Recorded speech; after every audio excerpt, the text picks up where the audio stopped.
김문수 후보가 국민의힘 대선 후보로 선출됐지만 보수 진영의 대선 후보는 아직 최종 결정된 게 아니죠. 국민의힘 출입하는 최돈희 기자와 좀 더 자세한 얘기 나눠보겠습니다. 네, 최 기자, 지금 후보 등록 시점이 얼마 남지 않았습니다. 그런데 가장 궁금해하는 부분, 이 단일화, 김문수 후보와 한덕수 후보 간 단일화 언제쯤 이뤄질 수 있을까요? 일단 양쪽 모두 시간이 없다는 데는 공감하고 있습니다. 그래서 최선은 다음 주 수요일 7일 전까지란 얘기가 나오고 있는데요. 네. 이날이 선거 홍보물 인쇄 발주 마감 날로 그 전에 해야 홍보물에 단일 후보 문구를 넣어서 후보 단일화 효과를 극대화할 수 있기 때문입니다. 그런데 이때를 놓친다면 11일이 데드라인입니다. 후보자 등록 마감 시한으로 이때까지 단일화된다면 국민의힘 후보로 기호 2번을 사용할 수 있습니다. 여기에 당 차원의 선거 보조금 지원도 이점입니다. 만약에 이 11일이 지나서, 그러니까 11일까지 단일화가 이뤄지지 않는다면 이후엔 어떻게 되는 겁니까? 물리적으로는 투표 전까지는 가능한데요. 다만 단일화를 통해 얻는 효과가 급감한다는 데 문제가 있습니다. 네. 그래서 마지막 시한으로 25일이 거론되고 있습니다. 이날은 투표용지 인쇄가 시작되는 날인데 이 전에 단일화하면 후보자 이름 옆에 사퇴가 표시되지만 이후엔 투표용지에 두 후보 이름이 모두 표시되기 때문에 사표 처리가 발생하면서 단일화 효과가 반감될 가능성이 큽니다. 지금 봐서 김문수 후보와 한덕수 후보 모두 단일화에 대한 의지는 있는 모습인데 사실 이 단일화 방식도 상당한 이견이 있을 것 같습니다.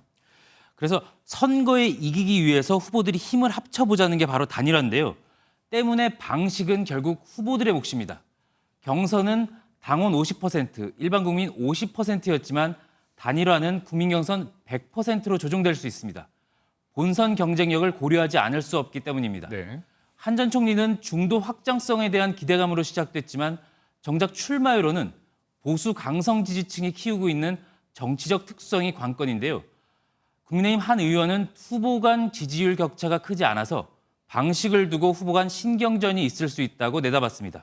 방금 신경전 말씀을 해주셨는데 실제 양측 후보의 분위기는 어떻습니까? 일단 국민의힘은 단일화 여론조사에 대비해서 휴대전화 가상번호를 받아놓은 상태입니다. 국민의힘 관계자도 후보가 결정된 만큼 빠른 시일 내에 논의가 시작될 수밖에 없을 거라고 분위기를 전했습니다. 양쪽 모두 여전히 단일화에 대해서는 긍정적입니다. 네. 입당했으면 제일 좋았는데 그렇지 않기 때문에 이제 복잡한 여러 문제가 있을 겁니다. 이런 문제를 충분하게 대화를 통해서 잘 협력하고 오래지 않은 시간에 말씀드릴 수 있기를 희망합니다. 당연히 저희가 연락을 할 거고요. 이번 단일화 논의에 있어 장애물이라면 어떤 게 있을까요? 일단 두 후보 모두 같은 진영의 후보인 만큼 단일화 가능성은 사실 높아 보입니다. 네. 쟁점은 여론조사 방식이 될 텐데요. 이 과정에서 세부 문구나 당심 반영 여부를 놓고 이견을 보일 수 있습니다. 하지만 앞서 말씀드린 것처럼 촉박한 일정이 논의 과정의 갈등을 상쇄할 공산도 있습니다.